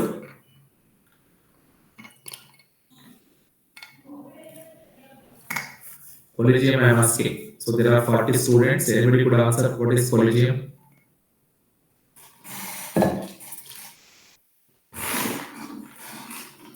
Collegium system. Answer ತಪ್ಪಾದ್ರೂ ಪರವಾಗಿಲ್ಲ, ಹೇಳ್ರಿ ಏನದು collegium ಅಂತಂದ್ರೆ. ಏಕೆಂತಂದ್ರೆ ಅದು ಕೊಲಿಜಿಯಂ ಸಂಬಂಧಪಟ್ಟಂತ case. Selection, somebody posted something, sorry.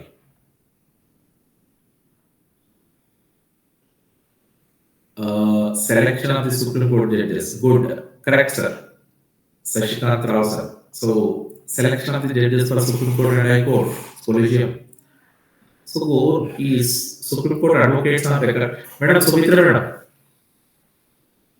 Sir.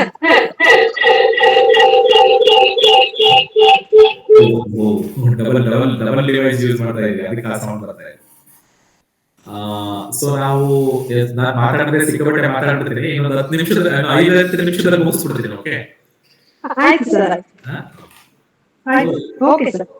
Collegium system ನ ಚಾಲೆಂಜ್ ಮಾಡೋದಂತ ಕೇಸ್ ಆಯ್ತು. ಸೊ ಸಾಕಷ್ಟು ಅಲಿಗೇಷನ್ಸ್ ಇರ್ತದೆ ಕೊಲಿಜಿಯಂ ಸಿಸ್ಟಮ್ ಮೇಲೆ. ಅದು ಪಕ್ಷಪಾತ ಇರೋಂಥದ್ದು, ಜಡ್ಜಸ್ ಗಳು ಅವ್ರ ಮಕ್ಕಳುಗಳನ್ನೇ ಜಡ್ಜಸ್ ಆಗಿ ಸೆಲೆಕ್ಟ್ ಮಾಡೋಂಥದ್ದು, ಅವ್ರ ರಿಲೇಟಿವ್ಸ್ ನೇ ಸೆಲೆಕ್ಟ್ ಮಾಡೋಂಥದ್ದು ಅಂತ ಹೇಳಿ ತುಂಬಾ ಅಲಿಗೇಷನ್ಸ್ ಇರ್ತದೆ ಜಡ್ಜಸ್ ಸೆಲೆಕ್ಷನ್ ಬಗ್ಗೆ. ಅದಕ್ಕೆ ಏನ್ ಮಾಡ್ತಾರೆ, ಪಾರ್ಲಿಮೆಂಟ್ ಅವರು national judicial appointment commission act ಅಂತ ಹೇಳಿ ಜಾರಿ ತರ್ತಾರೆ. ಆ national judicial appointment commission act ನ ಚಾಲೆಂಜ್ ಮಾಡದಂತ ಜಡ್ಜ್ಮೆಂಟ್ ಇದು. ಯಾವುದು? Supreme court advocate record association versus union of India ಅಂತ ಹೇಳಿ. ಚಾಲೆಂಜ್ ಏನಪ್ಪಾ ಅಂತ ಹೇಳಿ ಹೇಳಿದ್ರೆ, ಕೊಲಿಜಿಯಂ ಅನ್ನೋದು ಅದು ಏನೋ ನೀವು ಮಾಡಿದಂತ ಕಮಿಷನ್ ಬೇಸ್ಡ್ ಅಪಾಯಿಂಟ್ಮೆಂಟ್ ಏನಿದೆ, ಕೊಲಿಜಿಯಂ ಜಾಗದಲ್ಲಿ ನೀವು ಕಮಿಷನ್ ಬೇಸ್ಡ್ ಅಪಾಯಿಂಟ್ಮೆಂಟ್ ತರಬೇಕು ಅಂತ ಏನು ಹೊರಟಿದ್ರಿ, ಅದು ಬೇಸಿಕ್ ಸ್ಟ್ರಕ್ಚರ್ ಡಾಕ್ಟರ್ಗೆ ವಿರುದ್ಧವಾಗಿರೋಂಥದ್ದು ಅಂತ ಹೇಳಿ. ಯಾವ ಬೇಸಿಕ್ ಸ್ಟ್ರಕ್ಚರ್ ಡಾಕ್ಟರ್ ವಿರುದ್ಧವಾಗಿರೋಂಥದ್ದು ಅವ್ರ ಪ್ರಕಾರ ಸಪರೇಷನ್ ಆಫ್ ಪವರ್ ಥಿಯರಿಗೆ ವಿರುದ್ಧವಾಗಿರೋಂಥದ್ದು. ಯಾಕೆಂತಂದ್ರೆ ಆ ಕಮಿಷನ್ ಅಲ್ಲಿ ಲಾ ಮಿನಿಸ್ಟರ್ನ ಸೆಕ್ರೆಟರಿ ಮಾಡ್ಬಿಟ್ಟಿರ್ತಾರೆ, ಮೆಂಬರ್ ಸೆಕ್ರೆಟರಿ ಇರ್ತಾರೆ, ಅವ್ರದ್ದು ರೋಲ್ ಇರ್ತದೆ, ಎಕ್ಸಿಕ್ಯೂಟಿವ್ ರೋಲ್ ಇರ್ತದೆ. So it is against rule of law, it is against separation of power theory, it is against rule of law ಅಂತ ಹೇಳಿ national judicial appointment commission act ಏನಿತ್ತು ಅದನ್ನ ಇದನ್ನ ನಾವು ಪಾಪ್ಯುಲರ್ಲಿ ಫೋರ್ತ್ ಜಡ್ಜಸ್ ಕೇಸ್ ಅಂತ ಹೇಳಿ ಕರೀತೀವಿ. ಈ ಕೇಸಲ್ಲಿ separation of power theory, rule of law, independent judiciary ಇವುಗಳನ್ನ ಬೇಸಿಕ್ ಸ್ಟ್ರಕ್ಚರ್ ಡಾಕ್ಟ್ರಿನ್ ಅಂತ ಹೇಳಿ ಈ ಕೇಸಲ್ಲಿ ಹೇಳ್ತಾರೆ. ಮತ್ತೆ national capital territory of Delhi versus union of India 23ರಲ್ಲಿ ಬಂದಂತ ಕೇಸ್ ಅದು. ಆ ಕೇಸಲ್ಲಿ ಅದು ಫೆಡರಲಿಸಮ್ ಸಂಬಂಧಪಟ್ಟಾಗೆ. ಫೆಡರಲಿಸಮ್ ಅನ್ನೋಂಥದ್ದು ನಾವು ನೋಡ್ತಾರೆ ಕೇಶವನಂದ ಭಾರತಿ ಕೇಸಿಂದ ಕೂಡ ಬೇಸಿಕ್ ಸ್ಟ್ರಕ್ಚರ್ ಡಾಕ್ಟ್ರಿನ್ ಅಂತ ಹೇಳಿನೇ ಇದ್ದಂಥದ್ದು. ಆದ್ರೆ ಈ ಕೇಸಲ್ಲಿ ಏನಾಗ್ತದೆ, ಸ್ವಲ್ಪ ಈಗೇನ್ ನಾವು ವಿಟ್ನೆಸ್ ಮಾಡ್ತಾ ಇದೀವಿ ಆತರ ಡೆಲ್ಲಿನಲ್ಲೂ ಕೂಡ ಲೆಫ್ಟಿನೆಂಟ್ ಗವರ್ನರ್ ಯಾರಿರ್ತಾರೆ, ಲೆಫ್ಟಿನೆಂಟ್ ಜನರಲ್ ಯಾರಿರ್ತಾರೆ, ಅವರು whether it comes under central government ಅಥವಾ ಸ್ಟೇಟ್ ಗವರ್ನಮೆಂಟ್ ಅನ್ನೋದು ಈ ಕೇಸಲ್ಲಿ ಪ್ರಶ್ನೆ. ಅಲ್ಲಿ ಡೆಲ್ಲಿನಲ್ಲಿ ಏನೋ ನಮ್ದು ಪಾರ್ಲಿಮೆಂಟ್ ಅಥವಾ ಅದರ ರಾಜಧಾನಿ ಆದ್ರೂ ಕೂಡ ಡೆಲ್ಲಿ ಮಟ್ಟಿಗೆ ಡೆಲ್ಲಿ ಏನಿದೆ ಅದೇ national capital territory of Delhi ಏನಿದೆ ಅದೇ ಸುಪೀರಿಯರ್ ಅಥಾರಿಟಿ. ಬಟ್ ಈ ಕೇಸಲ್ಲಿ ಏನಾಗ್ತದೆ, ಆ ಒಂದು ಏನೋ ಅನ್ನೆಸೆಸರಿಯಾಗಿ ಸೆಂಟ್ರಲ್ ಗವರ್ನಮೆಂಟ್ ಇಂಟರ್ವ್ಯೂನ್ ಆಗ್ತಿರ್ತದೆ. ಅದರಲ್ಲೂ ಪರ್ಟಿಕ್ಯುಲರ್ ಆಗಿ ಆಫೀಸರ್ಸ್ ಸಂಬಂಧಪಟ್ಟಾಗ ಅವರು ಇಂಟರ್ವ್ಯೂನ್ ಮಾಡ್ತಿರ್ತಾರೆ. ಸೊ ಅದನ್ನ ಡಿಸೈಡ್ ಮಾಡುವಂತ ಸಂದರ್ಭದಲ್ಲಿ ಆ ತರ ನೀವು ಇಂಟರ್ಫಿಯರ್ ಆಗಂತದ್ದು ಸಾಧ್ಯ ಇಲ್ಲ. ಲೆಫ್ಟಿನೆಂಟ್ ಜನರಲ್ ಮುಖಾಂತರ ನೀವು ಸ್ಟೇಟ್ ಡೆಲ್ಲಿ ಗವರ್ನಮೆಂಟ್ ಏನಿದೆ ಅದರಲ್ಲಿ ಇಂಟರ್ಫಿಯರ್ ಆಗಂತದ್ದು ಸಾಧ್ಯ ಇಲ್ಲ. ನಿಮ್ಮ ಪವರ್ ಏನಿದ್ರು ಪಬ್ಲಿಕ್ ಆರ್ಡರ್, ಲ್ಯಾಂಡ್, ಪೊಲೀಸ್, ಇದು ಮೂರಕ್ಕಷ್ಟೇ ನಿಮ್ಮ ಪವರ್ ಏನಾಗ್ತದೆ ಹೊರತು ನೀವು ಅನ್ನೆಸೆಸರಿಯಾಗಿ ಇಂಟರ್ಫಿಯರ್ ಆಗಬಾರ್ದು. ಒಂದ್ ವೇಳೆ ಆದ್ರೆ ಅದು against separation federalism is basic structure ಅಂತ ಹೇಳಿ ಈ ಕೇಸಲ್ಲಿ ಹೇಳಿದಂಥದ್ದು. ಈಗ ವೆರಿ ರೀಸೆಂಟ್ ಕೇಸ್ ಹೇಳಿ ನಾನು ಮುಗಿಸ್ತೀನಿ. ಇದು state of Tamil Nadu versus governor of state of Tamil Nadu versus governor of Tamil Nadu. ಈಗ ಏಪ್ರಿಲ್ 8ನೇ ತಾರೀಕು ಡಿಸೈಡ್ ಆದಂತ ಕೇಸ್ ಇದು. ಸೊ ಇದರ ಪ್ರಶ್ನೆ ಏನಪ್ಪಾ ಅಂತ ಹೇಳಿದ್ರೆ, ತಮಿಳುನಾಡು ಗವರ್ನರ್, ಈಗ ಗವರ್ನರು ಯಾವಾಗ್ಲೂ ನಿಮ್ಗೆಲ್ಲರೂ ಗೊತ್ತಿರತ್ತಲ್ಲ ಆಗ್ಬೇಕು ಅಂತಂದ್ರೆ ಅದು ಗವರ್ನರ್ ಅಸೆಂಟ್ ಹೋಗಂತದ್ದು ಸಿಗ್ನೇಚರ್ಗೆ. ಆದ್ರೆ ಇಲ್ಲಿ ಗವರ್ನರ್ ಏನ್ ಮಾಡಿದ್ರು, ಅವ್ರು ಕಳಿಸ್ಕೊಟ್ಟಂತ ಎಲ್ಲ ಲಾಗಳನ್ನು ಕೂಡ ಅಸೆಂಟ್ ಕೊಡದೆ, ಇಲ್ಲ ಅಸೆಂಟ್ ಕೊಡಬೇಕು, ಇಲ್ಲ ವಾಪಸ್ ಕಳಿಸ್ಬೇಕು, ಇಲ್ಲ ಸೆಂಟ್ರಲ್ ಗವರ್ನಮೆಂಟ್ಗೆ ಅದನ್ನ ಕಾಯ್ದೆ ಇರಿಸಬೇಕು ಪ್ರೆಸಿಡೆಂಟ್ಗೆ. ಇದು ಈ ಮೂರನ್ನ ಮಾಡಾತದಕ್ಕೆ ಆರ್ಟಿಕಲ್ 200 ಕೆಳಗಡೆ ಅವ್ರ ಪವರ್ ಇರತ್ತದ. ಇದು ಯಾವುದನ್ನು ಮಾಡಿದ್ರೆ ಸುಮಾರು 10 ಬಿಲ್ಗಳನ್ನ ಗವರ್ನರ್ ಆಗಿ ಹಿಡಿದಿಟ್ಕೊಂಡಿದ್ದಂಥದ್ದು ತಮಿಳುನಾಡಲ್ಲಿ. ಅದನ್ನ ತಮಿಳುನಾಡು ಗವರ್ನಮೆಂಟ್ ಚಾಲೆಂಜ್ ಮಾಡದಂಥದ್ದು ಈ ಕೇಸಲ್ಲಿ. ಸೊ ನೀವು ಅನ್ನೆಸೆಸರಿಯಾಗಿ ಬಿಲ್ಗಳನ್ನ ಪೆಂಡಿಂಗ್ ಇಟ್ಟಿದ್ದೀರಿ ಅಂತ ಹೇಳಿ ಅದನ್ನ ಡಿಸೈಡ್ ಮಾಡುವಂತ ಸಂದರ್ಭದಲ್ಲಿ to what extent it is fail on the part of central government, governor ಅಂತ ಹೇಳಿ ಡಿಸೈಡ್ ಮಾಡುವಂತ ಸಂದರ್ಭದಲ್ಲಿ ಬಂದಂತ ಕೇಸ್ ಇದು state of Tamil Nadu. So the court ಹೇಳಿದ್ರೆ ನೋ, ಆತರ ಮಾಡಂಗಿಲ್ಲ ನೀವು. ಆರ್ಟಿಕಲ್ 142 ಕೆಳಗಡೆ ಕಂಪ್ಲೀಟ್ ಜಸ್ಟಿಸ್ ಅನ್ನ ಕಾನ್ಸೆಪ್ಟ್ ಕೆಳಗಡೆ ಅವರು ಸೆಂಟ್ರಲ್ ಗವರ್ನಮೆಂಟ್ ಗೆ ವಾರ್ ಮಾಡ್ತಾರೆ. ಆ ತರದಲ್ಲಿ ಮಾಡೋಂಥದ್ದಲ್ಲ ಗವರ್ನರ್ಗಳು. ನೀವು you are not suppose to keep bills unnecessarily delay, that shall not be done. So immediate ಆಗಿ ಅದನ್ನ ಡಿಸ್ಪೋಸ್ ಮಾಡಬೇಕು. ವಿತಿನ್ ಕಾನ್ಸ್ಟಿಟ್ಯೂಷನ್ ಕೆಳಗಡೆ ಏನ್ ಟೈಮ್ ಇಲ್ಲ, ಎಷ್ಟು ದಿನದೊಳಗಡೆ ಅವರು ಡಿಸ್ಪೋಸಲ್ ಮಾಡಬೇಕು ಅಂತ. ಆದ್ರೂ ಕೂಡ ವಿತಿನ್ 2 to 3 months ನೀವು ಅದನ್ನ ಡಿಸ್ಪೋಸ್ ಮಾಡಬೇಕು. ಮತ್ತೆ ನಮಗೆ ಲಿಸ್ಟ್ ಕೊಡಿ ಎಷ್ಟು ಬಿಲ್ಗಳು ಈ ತರ ಪೆಂಡಿಂಗ್ ಇದೆ ಅಂತ ಹೇಳಿ ಅವರು ಸೆಂಟ್ರಲ್ ಗವರ್ನಮೆಂಟ್ ನ ಕೇಳಿರೋಂಥದ್ದು. ಆ ಕಾರಣಕ್ಕೋಸ್ಕರನೇ ಈಗ ಟಸಲ್ ಸ್ಟಾರ್ಟ್ ಆಗಿರೋಂಥದ್ದು. ಯಾವುದು ಜುಡಿಷಿಯರಿ, ಈಗ ಅಲಿಗೇಷನ್ ಏನಪ್ಪ ಜುಡಿಷಿಯರಿ ವಿರುದ್ಧ ಅಂತಂದ್ರೆ you are acting like super parliament, you are attacking judiciary like missiles. So such kind of things they are used by some of the political leaders, particularly that part of politics. So they are making such kind of allegation against judiciary. Now the question is whether it is true such kind of intervention or contravention so that has been made by the judiciary. So ಅದು ನೋಡ್ಬೇಕು, ಅದನ್ನ test ಮಾಡೋಂಥದ್ದು. ಅಂದ್ರೆ ಆತರ ನಿಜವಾಗ್ಲೂ ಅವ್ರು encroach ಮಾಡ್ತಾ ಇದಾರ ಅಥವಾ ಮಾಡಬಾರ್ದೇ ಇರೋಂಥದ್ದನ್ನ ಮಾಡ್ತಾ ಇದಾರ ಅಥವಾ ಸೂಪರ್ ಪಾರ್ಲಿಮೆಂಟ್ ಆಗಿ ವರ್ತಿಸ್ತಾ ಇದಾರ ಅನ್ನೋದನ್ನ ನಾವು ನೀವೆಲ್ಲರೂ ನೋಡ್ಬೇಕಾದಂತ ಅವಶ್ಯಕತೆ ಇರೋಂಥದ್ದು. ಅದನ್ನ ನೋಡ್ಬೇಕು ಅಂತ ಹೇಳಿದ್ರೆ ಬೇಸಿಕ್ ಸ್ಟ್ರಕ್ಚರ್ ಡಾಕ್ಟ್ರಿನ್ ಅನ್ನೋಂಥದ್ದು ಯಾವ ಲೆವೆಲ್ ಕಾಂಟ್ರಿಬ್ಯೂಷನ್ ಮಾಡಿದೆ ಅನ್ನೋದು ನಾನು ಮೊದಲೇ ಹೇಳ್ತಾರ HM Silvai ಹೇಳ್ತಾರೆ. So basic structure doctrine, that is soul of the constitution. Rohit Nariman ಹೇಳ್ತಾರೆ. So it is North Star, much importantly crown jewel. That somewhere he has written like in the absence of basic structure doctrine. So the constitution, the God would have saved this constitution or country. ಇದು ಇರ್ಲಿಲ್ಲ ಅಂತ ಹೇಳಿದ್ರೆ basic structure doctrine ಇರ್ಲಿಲ್ಲ ಅಂತಂದ್ರೆ ಈ ದೇಶನ ದೇವರೇ ಕಾಪಾಡಬೇಕಾಗಿತ್ತು ಅನ್ನೋ ತರದಲ್ಲಿ ರೋಹಿತ್ ನಾರಿಮನ್ ಅಂತ ಅವರು ಒಪಿನಿಯನ್ ಕೊಟ್ಟಿರೋಂಥದ್ದು.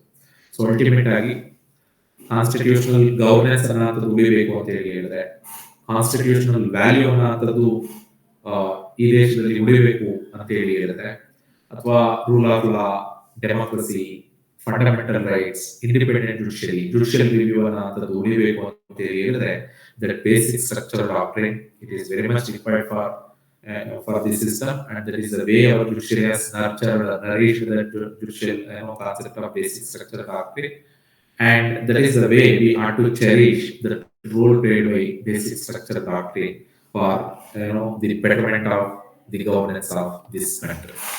So that's it. ಈಗ ನಿಮ್ಮ ಹತ್ರ ಏನಾದರೂ ಪ್ರಶ್ನೆಗಳಿದೆ ಕೇಳಬಹುದು, ಇಲ್ಲ ಅಂತ ಹೇಳಿ ಹೇಳಿದ್ರೆ ಹಂಗೆ ಮುಗಿಸ್ಬಿಡ್ತೀವಿ. ಮೇಡಮ್ ಸರ್, ಮುಗೀತು ನೋಡ್ರಿ. students, any question?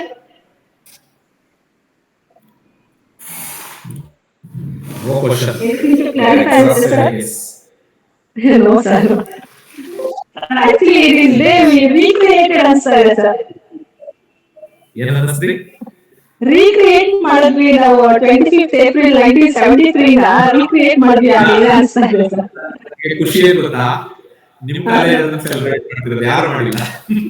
Thank you sir, thank you. ನಿಮ್ಮಿಂದ ಸರ್ ಆಗಿದ್ದಾರೆ. ಯುನೀಕ್ ಅದು, that is unique. Yes, sir. ಈಗ ನೋಡಿ ಸರ್ ಆಕ್ಚುಲಿ ಸರ್ ಹೇಳಿ ಹೇಳಿ. Sir, Indira Gandhi versus Rajnarayan case ನಾವು ಕಣ್ಮನೆ ನೋಡ್ಕೊಂಡು ಬಂದ್ಬಿಟ್ವಿ ಅನ್ಸುತ್ತೆ ಸರ್, ನೀವು ನರೇಟ್ ಮಾಡಿದ ರೀತಿನಲ್ಲಿ. ಅಯ್ಯೋ ಇನ್ನು ಬೇಕಾದಷ್ಟು ಇದೆ ಅದು, ಬಟ್ ನಾವು ಈ ಟೈಮಲ್ಲಿ ಕವರ್ ಮಾಡಬೇಕಲ್ಲ ಮೇಡಮ್. ಸರ್ ಕೇಳಲ್ಲ. ಇಂಟ್ರೆಸ್ಟಿಂಗ್ ಡೆವಲಪ್ಮೆಂಟ್ಸ್ ಅವು. ಪಾಪ ಗೊತ್ತಿರಲ್ಲ ಮಕ್ಕಳಿಗೆ, ಓದಲ್ಲ ಸೊ ನಾವು ಈ ತರದ ಸಂದರ್ಭಗಳನ್ನ ಅವ್ರಿಗೆ ಹೇಳ್ಕೊಡ್ಬೇಕಾದ್ರೆ ಹೌದು ಸರ್. ಇನ್ಸ್ಪೈರ್ ಆಗಿ ಅವ್ರು ಓದ್ತಾರೆ, ನೋಡೋಣ ಈ ತರ ಸರ್ವೆ ಹೇಳ್ತಾ ಇದೀವಿ, ಏನಿದೆ ನೋಡುವ ಅಂತ ಹೇಳಿ. ಹೌದು ಸರ್, ಹೌದು. Yes, Yes, madam. yes, students, given a Google form, please fill out the form and you will get a e-certificates for this session. Madam conclude ಮಾಡುವಾಗಿದೆ. ಈಗ ಸರ್ವೆ ಒಂದು ಮೀಟಿಂಗ್ ಕರೆದಿದ್ದಾರೆ, ಈಗ 3:30 ಆಯ್ತು ಈಗ. Yes, sir, we conclude, sir. Sir. Yes. Yes, sir. Yeah, it's my honor and privilege to deliver the vote of thanks on behalf of a Noble Law College. First and foremost, I extend my heartfelt gratitude to our esteemed resource person, Dr. Rangaswamy sir, for taking time out of his busy schedule to enlighten with his knowledge and experience on Indian Constitution. Your session was not only insightful but also highly engaged our students throughout the session.